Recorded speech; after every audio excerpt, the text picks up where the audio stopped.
Regular viewers of this channel are well aware of my interest for lockpicking and physical security, a topic that also features in my University of Cambridge undergraduate course on computer security. Today, I have the pleasure of interviewing one of the world's most knowledgeable experts on locks and safes, consultant to major lock manufacturers and author of several authoritative books on the subject, including his latest one that came out in mid-2024, Tobias on Locks and Insecurity Engineering. Meet Marc Weber Tobias. Good morning, Marc.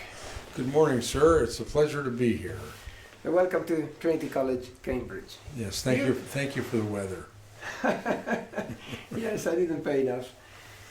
You're the most knowledgeable physical security expert I know, and we've met several times over the past couple of decades as you visit us in Cambridge every few years to give fascinating talks about locks and their flaws and how you defeated high security locks and a variety of other esoteric security topics. I remember the time you talked to us about the polygraph. There's people call it the lie detector test. Right. And because among other things, you're not just a physical security expert, you also have a law degree and you're an investigative attorney and a licensed polygraph operator. What does that have to do with locks and safe? Maybe I suggest you should introduce yourself in your own words. Please give our viewers the big picture of who Marc Weber Tobias is and how you became the multifaceted expert that you are, and how all these diverse roles fit together, interact, and support each other. That sounds good. I wish I knew that guy. Well, I'm a lawyer. My undergraduate major is in law enforcement.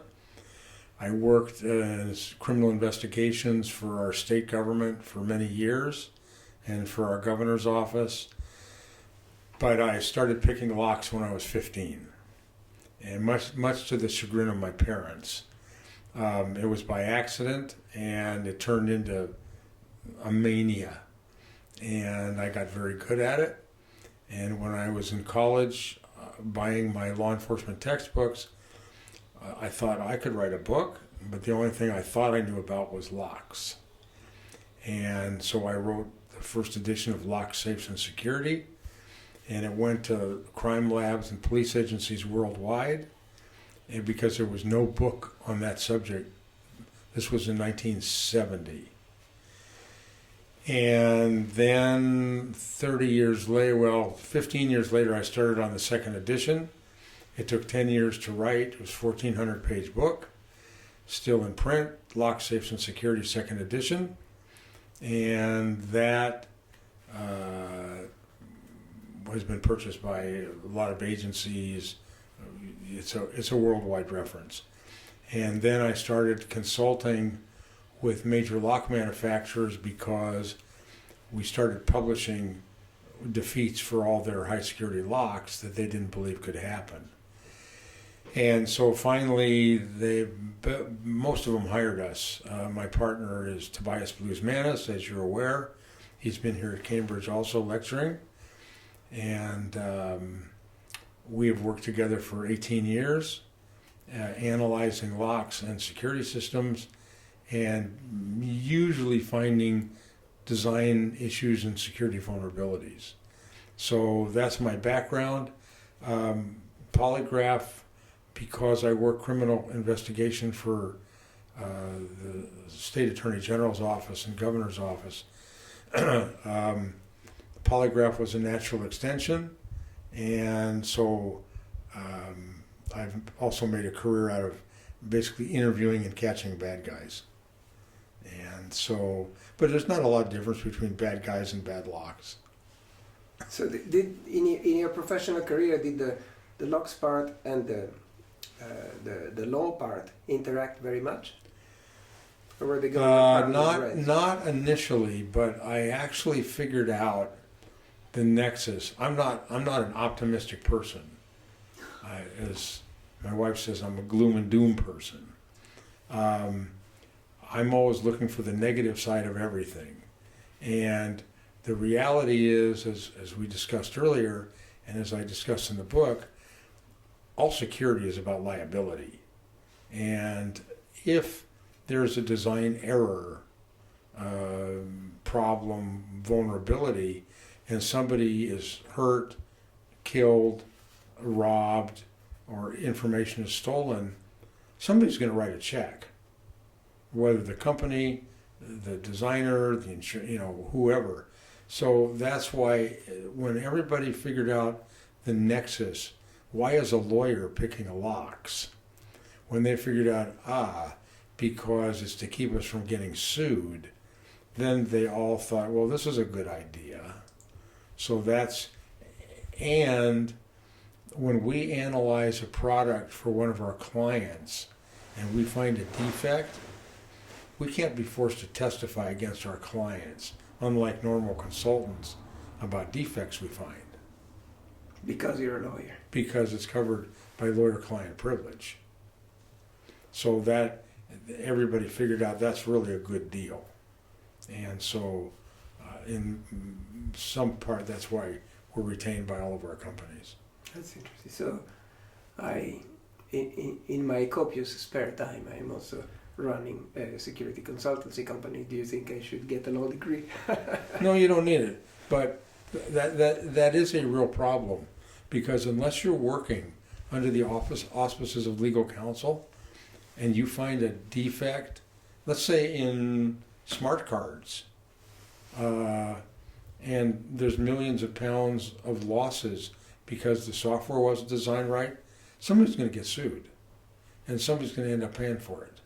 So if you find that, they can get you to testify against your client, unless you're working for a lawyer. That's a very interesting business insight. Well, that's what it is. I mean, everybody's figured it out. So there's something that brings us cyber security people together with the lock and physical security people, and that's the principle that nobody can build a pick-resistant lock without being skilled at picking locks in the first place. And it's the same for any kind of security system, and you're living proof of that, and we teach that to our students because it's the truth, even though people don't realize. So would you give us some examples of lock makers who deluded themselves that they could just be the good guys and do only the defense without ever engaging in the attack? I mean, you don't have to name names. Well, read the book, honestly. The reality is that the lock manufacturers understand some bypass techniques. As I noted in the book, what they don't understand is history. And I went back 200 years in the latest book that I wrote to England mainly, because that's where all the designs came from, other than Yale and America. I went back to Brahma, which I'm sure you know, which was a famous lock that had not been compromised for 40 years. Nobody could open it. And an American came and in 3 weeks came to the shop on Piccadilly and made measurements for a couple hours every day, and there was a large reward that was offered. He came and opened the lock. This was your great exhibition in 1851 in London. That set the whole industry on their ears, because everybody all of a sudden became concerned about the security of their safes and of their locks. And so the problem is that there's a lot of methods that were developed hundreds of years ago. They're still applicable today. In 2010, I was in Lithuania. When you say methods, do you mean methods for designing locks or methods for attack? No, techniques for opening. Picking, impressioning, simple techniques, complicated techniques. The problem is that a lot of these design engineers, especially coming out of school, because I can tell you firsthand at the University of Pittsburgh, where we sponsor a lab for the last 8 years in security engineering, these kids are learning theory. They're not learning how to apply it unless they have internships. And this is a real problem, because they go into industry or government and they have no idea really how to defeat systems. Now, obviously, some of it they learn on the job, but they don't know anything. And we have senior engineering students in our class at the university. It was just, we just worked on a project designing theft protection in retail stores. You know, the tags for your clothing, the hanging things.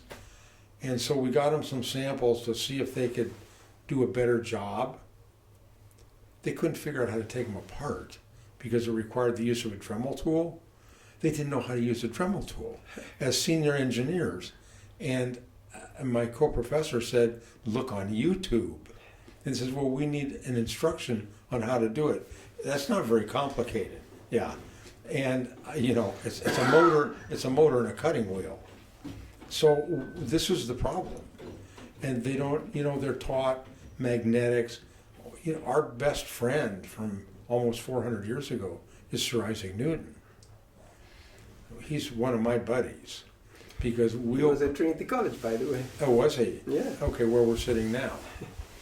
Well, Sir Isaac Newton taught us how to open locks. They just didn't know it. Are you familiar with lock bumping? Lock bumping, yeah, of course. Yeah, well, we're the ones that introduced it to the United States. You invented it in England in 1925 when the first patent was issued for a bump key. But everybody forgot about it. Our intelligence agencies in World War II used the technique to open some locks, and I learned it in Denmark in the 80s and 90s from Hans Malshede, who's the master locksmith in Denmark. So that's all about physics. And the first and third laws of physics we use for opening locks. Well, most of the design engineers that work for the companies that we work for, the manufacturers, they don't have a clue. And this is deadly. And so, again, if they had gone back and studied past history and attacks on locks, I mean, I was starting to say, I was in Lithuania in 2010 and interviewed the station chief from Riga, Latvia, who was in charge of the covert entry team that used to break into businesses and houses to plant electronic eavesdropping and to do searches. Russia had a factory for bypass tools, for cars and for residences. And so he brought a bunch of his tools and whatever to show me. It was a fascinating interview, and I asked him, what do you think the difference is between lock design when you were dealing with this 60s, 70s, 80s, before the Soviet Union collapsed, and today? He says, well, there's not much difference. The machining is better, the tolerances are better, but what the point of this is, the basic mechanisms really have not changed, other than one of the manufacturers in Medico, who we also do some work for, the mechanical development company that was started in a garage in 1968 by two mechanics. They figured out how to take Yale's pin tumbler lock, which came from Egypt 4,000 years ago, and they figured out how to revolutionize the design to make it a high security lock. And so that lock was considered like your Brahma lock, was invulnerable. One of your experts in Jersey, in the Channel Islands, John Fall, invented some very sophisticated decoding tools for that and other locks. But again, unless you understand the history and how this happened, there's only a few different components in different kinds of locks. So you really need to understand, go back a couple hundred years to figure out how they open. Just like your great train robbery, where they actually figured out how to duplicate the keys by casting. Well, those techniques have changed, but it's the same theory. So again, a lot of the companies, there's the other problem is a lack of imagination. They can't, and I don't know how it is at Trinity, but our engineering students, as I have found, they're very bright, but they lack an imagination to figure out how to compromise systems, how to analyze and find the vulnerability, and that's the problem. Yes, absolutely. Did that answer your question? Oh, yeah, absolutely. So you mentioned a couple of times your book, and you've just come out with this new book, Tobias on Locks and Insecurity Engineering, which I just got a copy of very recently, and I want to hear more about the new book from you. So, do you want to hold it? It's so heavy. Yeah. It's So great. this is It's not your great. first By the book. way, Frank, it's great for pressing butterflies. I haven't tried that yet, but Yeah, it'll work great. Put them between the pages. Yes. So, it's not your first book. You have at least half a dozen more under your Yeah. belt Right. on physical security. What is different in this one? This is very different than the book I wrote 25 years ago, Locks, Safes, and Security, second edition. That's really an encyclopedia of locks, lock bypass techniques, history, and I also rewrote some other books that had been done in England in the 1800s. This book is really 40 years of my experience in analyzing, as Ross Anderson used to say, what can go wrong. And that's what this is all about. And so I went into history. Locks, as we discussed earlier, are very complicated. They're complicated legally, technically, from the security aspect, from the design aspect, from the metallurgy. Locks, my mother used to ask me when I gave her the copy of my 2-volume work, she looked at me and she says, "You've been doing this since you were 15 years old. What is so complicated about sticking a key in a lock?" I said, "Well, Mother, there's nothing complicated about doing that. What's complicated is to make it work properly and securely." And that's the difficulty. So what this book is about, it covers legal, it covers intellectual property, it covers the history of liability, which started in England with a mail coach that crashed and injured one of the drivers, which was the beginning of the concept of legal liability. And it went back farther than that to Rome, so which you would know about. And so this book goes into a very detailed analysis of lever tumbler locks and pin tumbler locks, which are what is used throughout the world. I mean, you still have 200-year-old locks on your buildings, which are lever locks, which were invented in England. So what this book is about is what a design engineer should understand to assess security and vulnerability and how to spot it and how not to design it into a lock. So that basically is what's in this book. It's very comprehensive. It's very detailed because it has to be. And so I assumed that the reader knows nothing, because this book is intended for law enforcement, for design engineers, for crime labs. And so I just started because of my experience. Most of them don't know about locks. Unless there's even at the FBI, I was there years ago in their lab in Washington, they had one guy, one agent that was in the crime lab that really knew locks, because there's not that many cases. And so locks in burglary investigations, it's tool marks.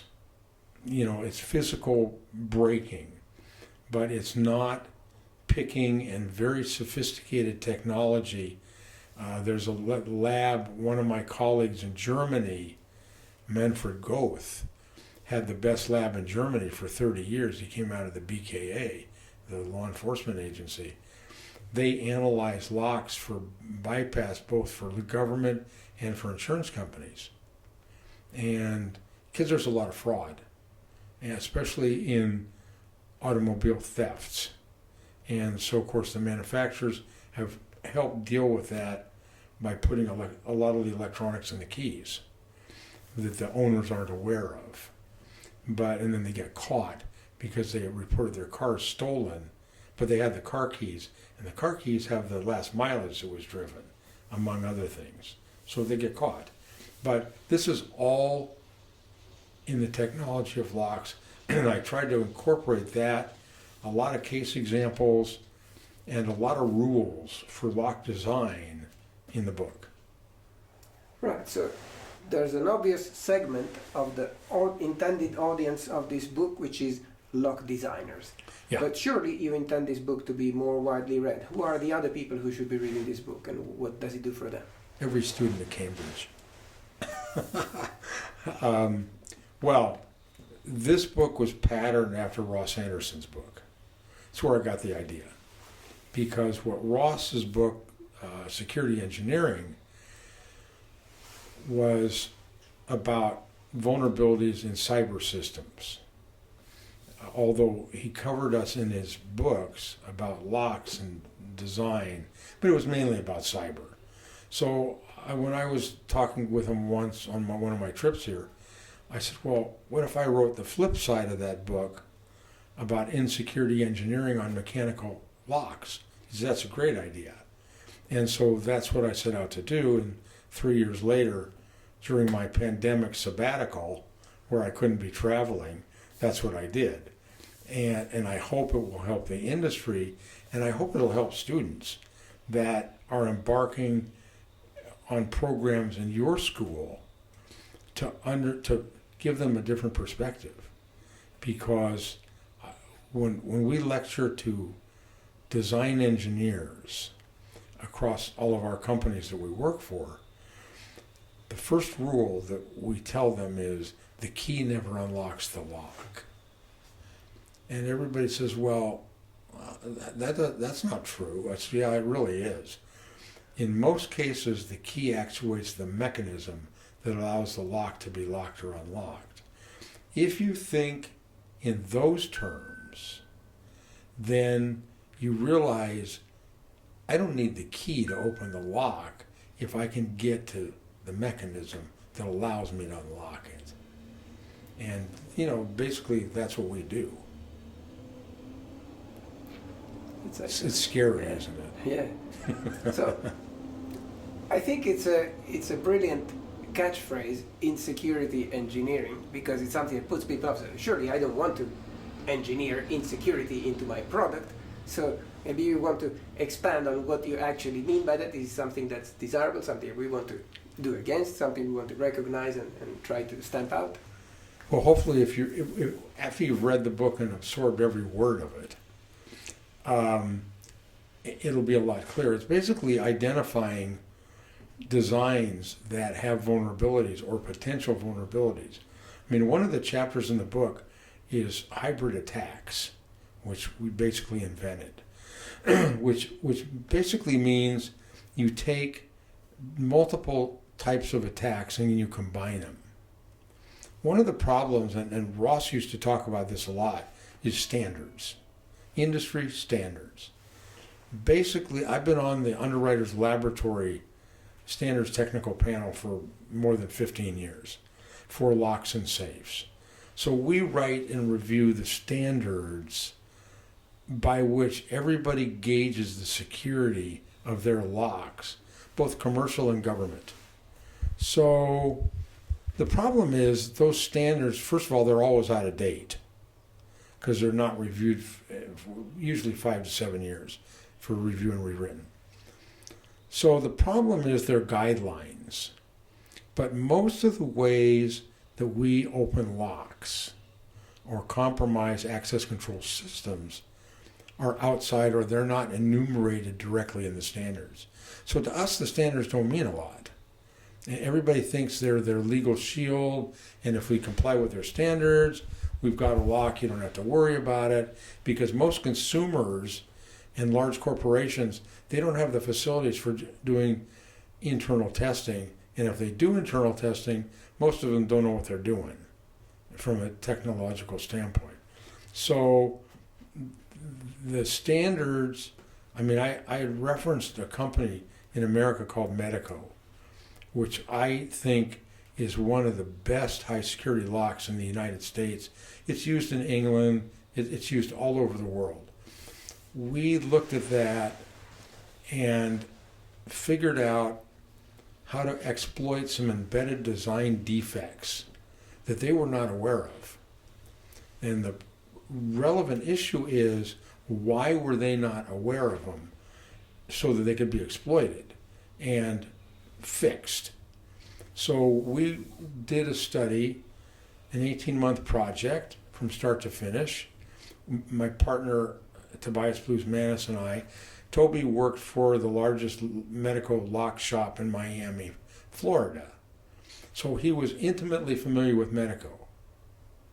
So we figured out how to bump open their locks and how to pick open their locks. And mind you, these were rated for high security for government, which means a minimum of 10-minute delay. Because all security is about time delay. At the end of the day, it's all about how long does it take to compromise the system. So we wrote a book about it, and we got 4 patents. We developed 4 keys that we could pick and bump any of their non-master key locks in the world. They thought we were crazy. They said, "You guys don't know what you're talking about." Well, this is really a good case in corporate arrogance. And it's not just them, it's everybody.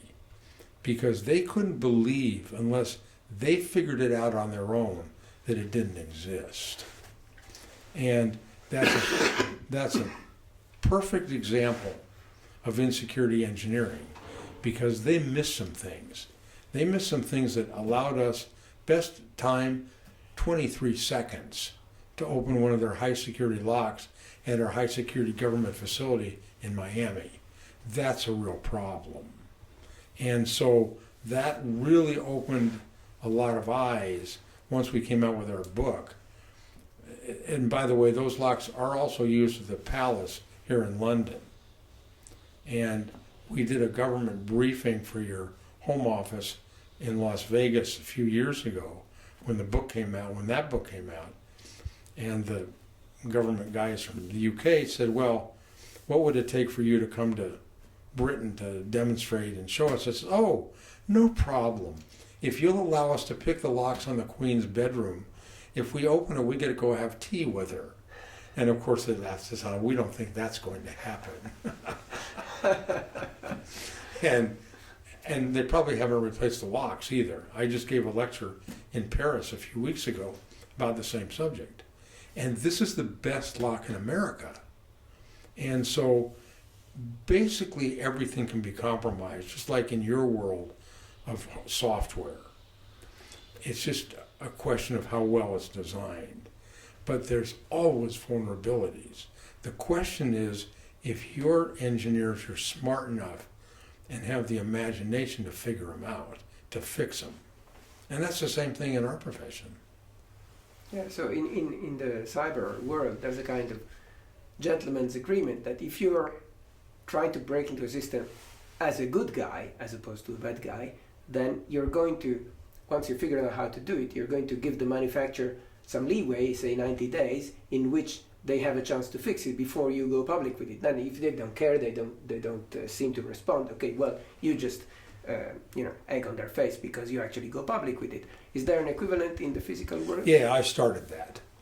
My partner and I, we were at war with basically every lock manufacturer because we kept issuing press releases and doing video on how to open the best of their locks. And there was nothing they could do about it. And they didn't know how to respond. And so, and I called it, because we demanded that they release information immediately about vulnerabilities. Because it's not like software. You can't fix mechanical lock vulnerabilities. You replace them. And it's very expensive. So I wrote several articles. I called it irresponsible non-disclosure, which is what it is. If you know you have a problem, you can fix it, but you need to advise your critical customers. And they wouldn't do that, or most of them wouldn't do that. And so we really started that Now the lock companies that we work for are much more responsive. The whole industry, since we started this 20 years ago, has really changed. And everybody within major companies, they're sharing information. They also have shared platforms, which is also a problem, because if you have a problem with one lock that you sell all over the world, if it has a problem, they all have a problem, if it's a shared technology platform. So, as I said at the beginning, this is a very complicated business. And you really need to have both a macro and an overall understanding of what you're doing. I mean, do you ride a bike? I do, yeah. Okay. Have you ever heard of a kryptonite bike lock? Yeah. Okay. That's one of our clients. It's owned by Legion now, but it's Schlage in the United States, which is the most popular brand, that and Kwikset, in the United States. Legion owns Schlage, Assa Abloy owns Kwikset. So we figured out in 2003 how to open their locks with a ballpoint pen in about 30 seconds. It's a $150 bike lock. As a result of my You're being... talking about the tubular lock. Yeah, the axial pin tumbler lock, yeah. Yeah. So... I have a kryptonite on my lock, but it's one of these detainer ones. Well, it's probably an Abloy or a rotating disc lock. It's not pin tumbler. Yeah, yeah. It's They changed the design because of us. As a result of my being bored on a Sunday afternoon, because my website used to be security.org, that I reserved from 1995. I was at a meeting in Manchester. So I released a security alert, and I started getting phone calls from the media. Why can we open our expensive bike locks with a pen? Well, because the design engineers didn't connect the dots. They didn't understand impressioning. They didn't understand tubular locks. They didn't understand how pin tumbler locks were impressioned.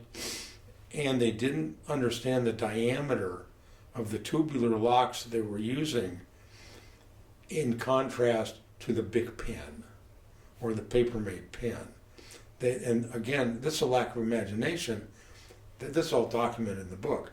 They never thought that I could take a soft plastic barrel from a ballpoint pen and insert it into the keyway and apply torque and pressure and make the plastic, impression the plastic to change its position to match the bidding on the key. And in 15, 20, 30 seconds, the lock is open and your bike's gone. So that's a great example of insecurity engineering and not connecting the dots and not figuring out vulnerabilities ahead of time, because that cost my client $10 million. 350,000 bike locks had to be recalled and replaced. That's what this is about. So that's why I wrote the book. So I don't ride a bike. It's interesting you say the industry has changed in the past 20 years, because we still see locks that are sold. I mean, I'm not talking about super high security, just your basic mom and pop thing. That's your You go to a DIY hardware locks. store, right? Yeah. Okay. Yeah. And they have these ratings which look like complete fantasy. There's a scale of 0 to 10, and there's a dot somewhere on the 0 to 10, and you take it, and you can just break it open, or they have flaws that have been there for decades, which even you've lectured me about on, for example, with a comb pick, you can open the thing, and they still have them. I mean, why do they still manufacture this way? How can you say that the industry's changed in the last 20 years if you still buy things today that have those flaws? The real industry is changing. I'm talking about Assa Abloy, Kaba, Legion, the Cyberlock in America, which is Videx. These are real manufacturers, okay? There's a lot of companies that have entered the lock industry because all it takes is money. They don't realize the expertise that's required, and they're cutting corners on R&D. And so what you get, for example, I'm sure you're familiar with the Kaba Simplex 1000 push-button mechanical lock. Right. Millions of them in clinics, banks, airports, everywhere for access control. It's a mechanical lock. Push one or more combination of 5 buttons, and the lock, you do a lever handle, the lock opens. Well, that was designed in 1965. Rare earth magnets came out in about 1980. The design engineers originally, I think at ILCO, before it was acquired by CABA, they forgot about Mr. Magnetism. Big problem, because the critical component in that lock is a piece of ferrous material that has to move. So everybody figured out you could take a very strong magnet and go click, and in 2 seconds the door is open. And they didn't tell people for 6 months. They thought it was going to be a big secret. Well, it wasn't a big secret. The interesting thing was, it was with our government security agencies. They didn't want anybody to know about it, because that's how they were getting into these locks. So that's the conflict, of course, between manufacturers and the government. They want the ways in, but they don't want anybody to know about it. And so, the bottom line, that's a perfect example. Same thing happens with us. Yeah, exactly. They want Windows to have vulnerabilities that they can exploit, but they don't want them to be exploited by the Russians against the Americans. And the interesting question is, and I had posed this to some of our manufacturers, if you know there's a design defect in your locks and these are used in high security facilities, let's say they're using the Chinese embassy, and our guys want to break into it. Do we fix the lock so our guys can't break in? Or do we fix it, our guys can't break, or do we not fix it, putting everybody that uses these locks at risk? And most of our clients have said, no, we'll fix it, because we're working for our customers, not the government. But in this day and age, you don't know. Honestly, you don't know. I see you're not wearing a pager. I can get you a really good deal on pagers. The problem is they blow up. And that was a real example of brilliant engineering by Mossad that had really catastrophic defects. If somebody with the bad guys, with Hamas or whoever, had the resources to do testing, they would have found the explosives that were embedded in the batteries. And they sat there for like a year and a half, 2 years, before they decided to detonate them. And so that's the reverse of this process. It's the same thing. Well, I'm not sufficiently high profile to have enemies of that caliber, but I don't actually, disassemble the microphone before I start Not yet, using until it, they right? watch this video. But yeah, if you had to go to the point of testing every item that you use, you'd be doing nothing else all day, right? Well, that's true, but it also depends what's the risk. What everybody says, the first question I get, is this lock secure? And my first question is, against what? Against who?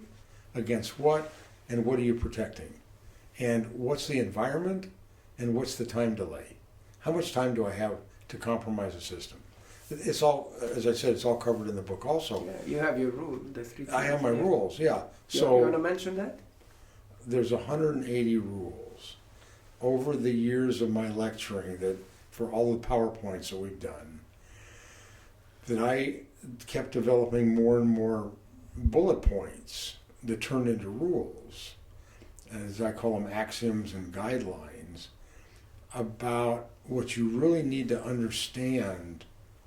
Like we were talking earlier, just because it's patented doesn't mean it's secure.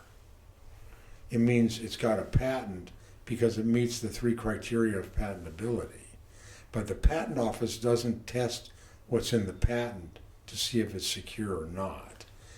A lot of buyers or corporate consumers or government consumers are fooled by this. They think if it's patented, it's got to be the best. Not necessarily. So that's one of our rules. Just because if it's patented doesn't mean anything. It just means it's a great tool for marketing. Now, obviously some companies come up with new designs, but honestly, I go to a lot of the trade shows. There's not much new in the lock world. Anybody with money now can make locks and do the software. You have to spend a lot of money with R&D to make it secure. But especially on the mechanical side, with all the CNC machines and everything, all the metallurgy now that's available, if you have the money, you can make a lock. So the question is, how much did you put into the security of that lock?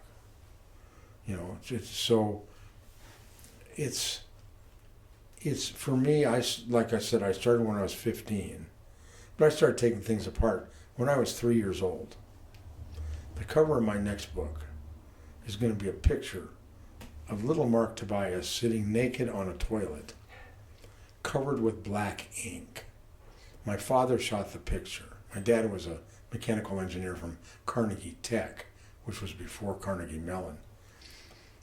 I remember taking this fountain pen apart because I wanted to know how the ink got to the tip. And so I took it apart and I was just covered with ink. It was a great photo. But that's, it's inbred. Same thing with my partner, Toby. He started taking things apart when he was 5 years old also. And so you have to have that mindset. And it's different with you guys sitting at a keyboard. It's different when there's physical feedback. I'd be bored to death doing what you guys do. Because it's all math, it's a totally different world. For us, it's mechanical feedback. And I'm going against mechanical engineers that have spent their careers designing things that I'm not supposed to be able to get into. And we do.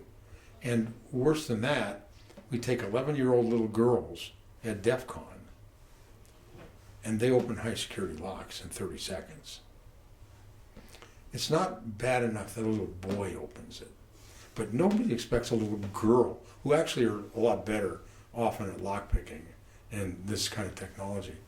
It's terrible when you have an 11-year-old little girl opening locks. It's not good for the manufacturer at all. Ask Medico how that worked out and all the rest of them.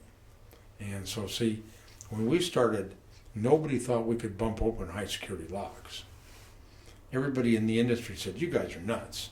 And everybody's going to sue you guys for libel and for slander. But we had the video.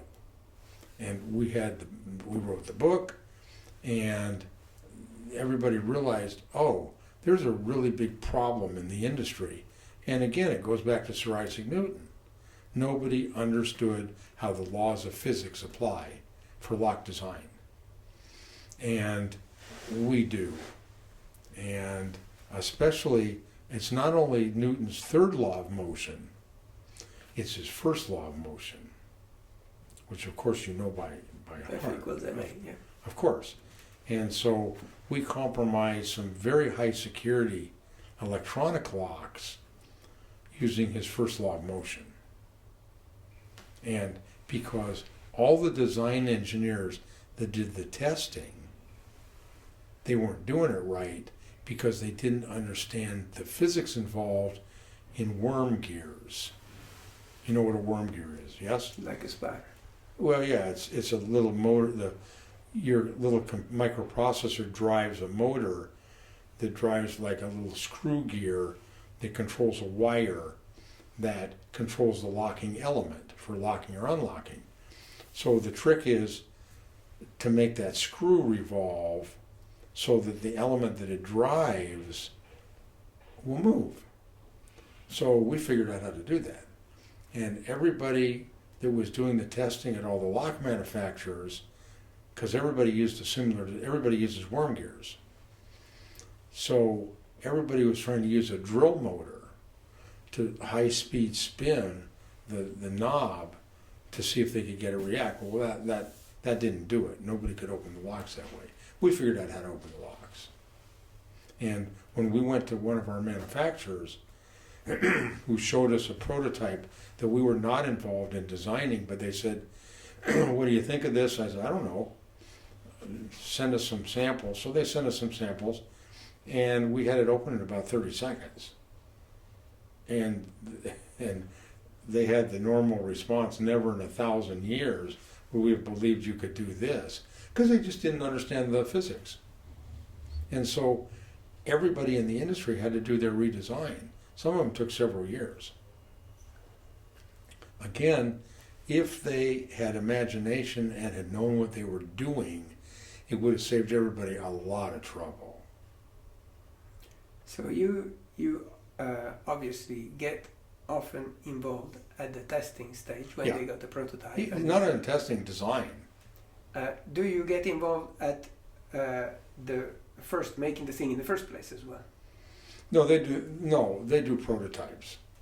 Our lock manufacturers, they develop their own prototypes. They have very good engineering teams, like Assa Abloy out of Stockholm. They're the largest lock company in the world.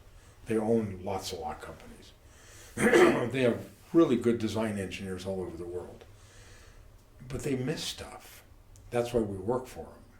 That's why we work for everybody. It's not that they like us, Frank. They like what we do for them, because honestly we keep them out of trouble, because no responsible manufacturer wants to produce a lock that can be easily defeated. And so that's what we help them do. For me, it's an intellectual puzzle. Same thing for my partner. And it's like these kids that open these Rubik's cubes, which I've never been able to do. But these kids can do it in 10 seconds. It's just unbelievable, because they figured out the formula. And so that's what we do. And I still enjoy it. I'm never bored. Yeah, I don't have a great respect for the kids who can do the Rubik's Cube in 10 seconds if they just learned someone else's algorithm for doing that. Yeah, much greater respect for the ones who try to figure out for themselves how to, Well, the biggest problem, which you sort of alluded to, is YouTube. Because it may take a genius to figure out the first hack or the first method of attack. The problem is, half of this game, first of all, is even knowing or believing that there's a way in. If you don't think there's a way in, you're probably not going to get in. If you watch a YouTube, it's all there. When I lecture at a locksmith especially, there's no more secrets. It's all on the internet. So everybody thinks there's secrets, forget it. And so if you can see it on YouTube, a 15-year-old kid can replicate what you did. And that's the problem. And the internet can bring millions of people together for free to concentrate on attacking a specific system. And that, to me, is the danger of the internet. I'm sure you guys see that all the time. Speaking about dangers, when I teach security things, teach how the attacks work, how you actually go about doing the things that are, at the same core as, the cyber weapons that attack civil infrastructure nowadays in the wars that are going on at the moment. There's always someone who gets upset, you are training the criminals and so on and so on. They already know. And I'm sure you encounter a lot of that too. Now I know how I respond. How do you respond to that? What, that we shouldn't be teaching all this?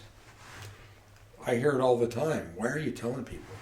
You're telling people how to be burglars. Well, let's talk about gun safes, which we've done a lot of work with.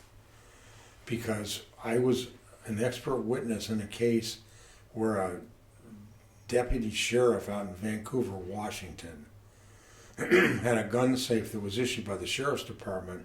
He was on an FBI task force, and so he kept his weapon in the closet, in a lock safe, in his bedroom. So there had been a kid that was killed several years before by the same sheriff's department, so they issued gun safes to all their deputies. So his 11-year-old daughter figured out how to jiggle open the safe and shot his 3-year-old and killed him. There's a video online. I did some interviews on this case that are online. It's really sad. The father was Ed Owens, who now runs a grieving counseling service many years later. And it was just a tragic case because the safe that was made by Stack-On in America, which is one of the largest safe manufacturers, it was defective. It used a solenoid for the locking mechanism. Again, this is covered in the book as a case example of what not to do in designs. Anybody that uses solenoids has got a built-in security problem to start with. And basically, for your viewers that don't know, a solenoid is basically a coil that you put a current through, and there's a pin, a magnetic pin that can move up and down. So they use a solenoid to block the bolt mechanism in safes. So unless you key in the proper number with the keypad to energize the magnet, you can't release the bolts. Well, solenoids can be vibrated open. So there's some videos of my partner's 5-year-old kid online in his pajamas, lifting a safe 1 inch above the floor, just like this book, and it's open because it vibrates the little magnetic pin. You think this is a good design? So we sued in federal district court Stack-On for making this and other safes, and they settled, as I recall, for a few $1 million. It didn't go to us. We gave it to, I think, Wounded Warriors. And we didn't take any fees, but we wanted to set an example in the industry because this was right before, I think, Sandy Hook, where we had 21 kids killed because guns weren't protected in the safe at home, and some crazy kid went to school and killed everybody. This is a big problem. And again, most of the safes that we've looked at in the industry, they're terrible designs with catastrophic consequences. So again, it's a really good example. It's a big problem. Good. So I think we should be wrapping up. I have one more question for you. And if you have some final comments you want to share with our viewers, then please feed them in as you see appropriate. One thing I learned from your many lectures is that in getting inside physical security, lockpicking is not the whole story at all about locking security.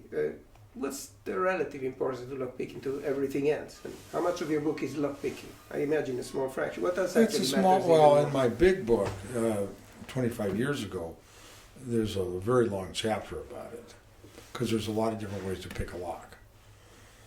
And it also depends what the mechanism is, whether it's pin tumbler, whatever. So lockpicking is only one of many methods. All lockpicking does is simulate the key. That's all you're doing. And so you're manipulating internal components. Any lock that's mechanical, that you can feel any interaction, you're going to figure out how to open it. Because the lock will talk to you if you understand the language. And so, just like opening safes, same thing. But like pin tumbler locks, which are the most common worldwide, America figured out how to open those locks in the 1800s by applying tension or with a torque tool once they were redesigned for a small footprint. So, but picking is only one tool There's impressioning. Like I said, the first patent was 1925 in England. There's impressioning, there's picking, there's using scopes to look inside the lock, to see where the pins are, how they work. There's vibration, there's shock. There's a lot of ways. Picking is just one of many techniques. There's also tryout keys. When I was a kid in high school, I figured out all we had was basically General Motors cars. I figured out how to make 64 keys. They would open every car in America. I was a very popular child. And that's all I did in high school. Once I got into locks. But those are tryout keys to exploit internal tolerances in the locks to defeat them. And it's still a valid technique today. You mentioned, and I won't keep talking, you mentioned comb picking. A lot of lock manufacturers still do not understand what comb picking is and why it makes their locks vulnerable. Absolutely. So, that's what, and we figured out a very sophisticated method, which I put in the book, of injecting ball bearings in the upper chamber in a pin tumbler lock to accomplish the same thing, only more clever. We delivered a tiny little bearing with a syringe to create another shear line. So if the lock isn't designed properly with the length of the top pins and bottom pins, we can do that. Now, that took imagination for us to figure out. We had a case problem for a client, so we figured out how to do it. It wasn't obvious. That's cool. Yeah, most of what we do is not obvious. And some people said, well, you really have to have a sick mind to come up with this. Yeah, well, that's okay. If it gets the job done. I confess. Great. Well, thanks a lot, Mark, for spending time with us. Oh, it's been a pleasure. This is a great campus to be on. Your weather is typical England today, rainy, but not too cold. And I always love coming here. Great. Please come again. Of course. Thank you. Thank you very much. There is a basic introduction to locks and physical security in the last lecture of my undergraduate course on computer security at the University of Cambridge, all the lectures of which are available on this channel at no charge to you. Even better, Mark himself has his own YouTube channel, which I strongly encourage you to check out, and an excellent blog at Forbes magazine. What did you enjoy most from this interview with Mark? If you say stapler in a comment, I'll know you were here till the end, and I'm always happy to hear from people who did. Stick a thumbs up on this video if you got value out of it, and I'll see you in the next one.